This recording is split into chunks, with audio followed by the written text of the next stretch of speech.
6 21 دقيقة. صباح الخير. إذاعة جمهورية مصر العربية من القاهرة.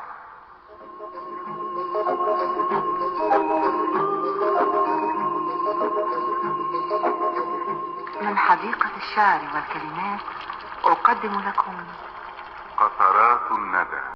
السلام عليكم ورحمة الله، ازيكم عاملين ايه؟ النهاردة بدأنا يومنا كده بنشاط. عملنا فطار النهاردة. مش كل يوم بنعمل فطار، بس بقى الفطار بيبقى ساعات كده، لان اول وجبة لنا بتبقى الغدا. فعملنا فطار حلو على السريع كده. تاني حاجة عملنا، بدأنا بقى في تحضير الغدا. عملنا الاكل عادي، رز، وعملت رز بشعرية، وعملت فاصوليا، وعملت كمان جنبها فراخ. نتكلم شوية. هتكلم معاكم في شوية حاجات كده. النهاردة هقولك بقى اسرار بسيطة جدا بس بتفرق، اللي بتعمله في يومك كله. حاجات محدش بيقولها، بس اي ست بيت شاطرة بتعملها من غير ما تحس. يلا، اول حاجة حضروا كل حاجة قبل ما تبدأي. يعني ما تنسيش، ما تستنيش لما الاكل يتحط على النار وبعدين تدور على المكونات. قطع الخضار مرة واحدة، جهزي التوابل، وكل حاجة تبقى قدامك. الحركة الصغيرة دي لوحدها هتوفر نص الوقت. تاني حاجة، اشتغلي بنظام مرة واحدة وخلاص. يعني ايه؟ يعني لو هتقطعي بصل، قطعي كمية تكفي يومين 3 وخزني. نفس الكلام ده على الفلفل والخضار كده، بدل ما تعيدي نفس الشغل كل يوم بتريحي نفسك. يعني انا هعمل النهارده شويه صلصه للخضار، مثلا الفاصوليا مثلا. طب ما اعمله يقضيني مرتين 3، واعمله اخد على قد اللي يكفيني النهارده، وعين بقيه الصلصه لبكره وبعده، وهكذا في اي حاجه تانية كده برضه. تمام. التفريز الذكي مش بس تخزني، لا تتبلي. مثلا انا جبت الفراخ هتبلها وحطها في الفريزر، تطلعها تسويه على طول. قطعي اللحمه على حسب الاستخدام. اعملي صلصه جاهزه، لما تيجي تطبخي هتحسي انك خلصت نص الشغل قبل ما تبداي. دي الحاجات اللي هتفرزها في الفريزر تطلع على الاكل على طول. واليوم اللي هتفرزي مثلا، اليوم اللي الاكل هتطلعيه جاهز على طول وتشتغلي تعملي حاجه تانية في البيت، يبقى المطبخ كده هيريحك اكتر. نضفي اول باول وانت بتطبخي. اي حاجه تخلصي منها شيليها على طول، طبق، معلقه. امسحي الرخامه. مش هتسيبي المطبخ يبوظ وبعدين تتصدمي بكميه الشغل الكبير. هتلاقي نفسك اصلا تعبانه نفسيا ومرهقه. فاي حاجه تعمل منك على طول اول باول. كمان استغلي وقت الانتظار الاكل وانت بتعملي على النار. يعني مثلا عندك 10 دقايق فاضيه كده، اعملي فيهم حاجه صغيره. اكتبي درج، اغسلي كام طبق، امسحي حاجه بسيطه. هتتفاجئي ان المطبخ بقى نضيف حواليكي وانت بتطبخي وانت مستنيه الاكل يخلص. يعني حافظي على الخضار حافظي على الخضار اطول فتره. حطي مناديل ورق في علبه الخضار في التلاجة، هتمتص الرطوبه والخضار هيفضل فريش وقت اطول. العلبه او الحافظه اللي انت بتحط فيها مثلا الخيار، الفلفل، الخضار بتاعك في التلاجة، تحط المناديل بتاعه المطبخ في قلب الحافظه من تحت، او قلب العلبه من تحت اللي بيحط فيها الخضار. هتلاقيه يقعد معاكي فتره اطول. كمان تقشير الثوم، بدل ما تتعبي حطيه في برطمان واقفليه، وهتلاقي القشر بيطلع بسهوله لوحده.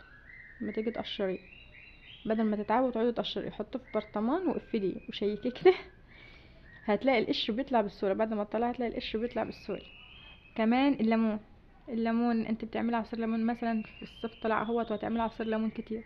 عصير الليمون كميه منه وحطيه في مكعبات. شفتي العلبه بتاعه المكعبات اللي هي البيضه اللي بتحط في الفريزر دي؟ حطي فيها، هتطلع مكعبات. تفضها في كيس وتاني، اول ما عصير تقوم مطلعه مكعبين تعملي بهم العصير بتاعك، بدل ما تاخدي وقت. ومن غير بقى كل شويه تعصري، كل شويه كل ما تطلعي ليمون تعصري، لا خلاص انت حطيتي مكعبات، بتطلعي مكعبين بمكعبين كده تعملي العصير اللي انت عايزاه. عايزه البصل من غير ما تدمعي، حطيه في التلاجة قبل ما تقطعيه، هتفرق معاكي جدا ومش هتعيطي زي الاول. الرز المفلفل، ضيفي نقطة خل بسيطة خالص على المية، هتديكي نتيجة حلوة جدا من غير اي مجهود ويطلع مفلفل. او نقطة زيت وهو بيتطبخ لسه راح يتطبخ. نضفي البوتاجاز اول باول. طيب اتراكمت عليه حاجة، رش شوية خل مع بيكربونات وسيبه شوية، هتلاقي الدهون بتطلع بسهولة من غير دعك ولا اي حاجة. شوية مية سخنين. تعالي كمان نتكلم في شوية حاجات كده.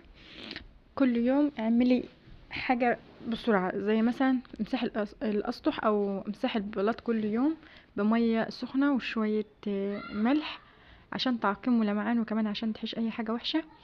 استخدام البيكربونات الصوديوم لتنظيف الحوض وازالة الروائح او البوتاجاز زي ما احنا قلنا. خلي عندك روتين كده 10 دقايق يوميا لترتيب سريع بدل ما يتراكم عليك الشغل. طيب ريحة البيت الحلوة بقى بتيجي منين؟ عندك قشر برتقان وقرفة في المطبخ، اغليهم وتدريح حلو قوي. احط فانيليا، اللي هو الفانيليا، بكاو الفانيليا دي، او معطر في الفرن. الفرن ما يكون سخن كده وخلاص وانت طفطيه، قوم حاطه فانيليا او كمان معطر كده، هتلاقي ريحه طلع حلو قوي. افتح الشبابيك يوميا للتهويه، حتى لو الشيش افتح الازاز وسيب الشيش بس يبقى فيه تهويه للبيت. الملابس، رتب الدولاب حسب الاستخدام. اليوم اللي هتلبسيه في النهارده، اللي هتلبسيه للخروج، الشتوي لوحده، الصيف لوحده، المهم رتبي. استخدمي علب تخزين لتقليل الزحمه، يعني العلب اللي تخزن، كل ما كان في حاجات تخزني فيها كل ما قلت الزحمه بقى. مش ما تجيبي حاجه كل حاجه تقوم مقلوبه. اي حاجه مش بتلبسيها من سنه غالبا مش هتحتاجيها، اركنيها بدل ما مالي الدولاب على الفاضي. حاجات برضو في المطبخ على السريع، حط ورق زبده تحت البوتاجاز عشان ما تنضفيش كل شويه لو انت عايزه تحطي يعني. نضف اول باول بدل ما الدهون تتراكم. خلي ادواتك الاساسيه قريبه منك، يعني خلي البهارات قريبه منك، متقعديش تدوري عليها كل شويه. خلي مثلا المجرفه، خلي الادوات اللي انت بتستخدميها وانت بتطبخ خليها جنبك بدل ما تقعدي تلف حواليك في المطبخ وانت بتشتغل. البيت مش لازم أن يكون مثالي، الاهم من كده يكون مريح ومرتب بشكل بسيط يخليك مرتاحه نفسيا. اشتغل برضو بقاعده كل حاجه لها مكان ثابت، ده بيقلل الفوضى. لما تستخدمي اي حاجه رجع مكانها فورا. استخدمي سله صغيره كده في كل اوضه، الحاجه اللي زي تحطها في قلبها بدل ما تترمى في الارضيه وترجعي تلم كل شويه. سر السرعه في شغل البيت ايه؟ قسمي الشغل على ايام، يعني يوم للمطبخ كامل، يوم للحمام تنظيف عميق، يوم للغسيل يبقى الغسيل كله، كده مش هتحسي بتعب او ضغط مره واحده. طيب رتبي السرير اول ما تصحي من النوم، دي بيخلي شكل البيت نظيف يوميا. دي الحاجات اللي بتعمل يوميا. رتبي السرير اول ما تصحي من النوم على طول. خلي اضاءة هادية كده بدل القوية في الليل، يعني خلي الاضاءة بالليل هادية كده. غير المخدات او المفرش، خليه نضيف اول باول، او المفارش بتاعت السرير لو هتغيرها اسبوعيا. اسرار تنظيف بقى عبقرية برضو، الليمون مع الملح بيحيش الدهون الصعب، الخل والمية الدافية بتلمع الارضيات والازاز، معجون الاسنان بينضف الحاجات الصغيرة اللي عايزة تلمعيها. كمان ما تكترش مسحوق، الكمية القليلة انضف. حط شوية خل مع الغسيل بيشيل اي ريحة. نشرة في الشمس بيفرق جدا في الريحة عشان الهدوم ما تكمكمش منك. مش لازم تعملي كل حاجة في يوم واحد، اعملي تقدري عليه وانبسطي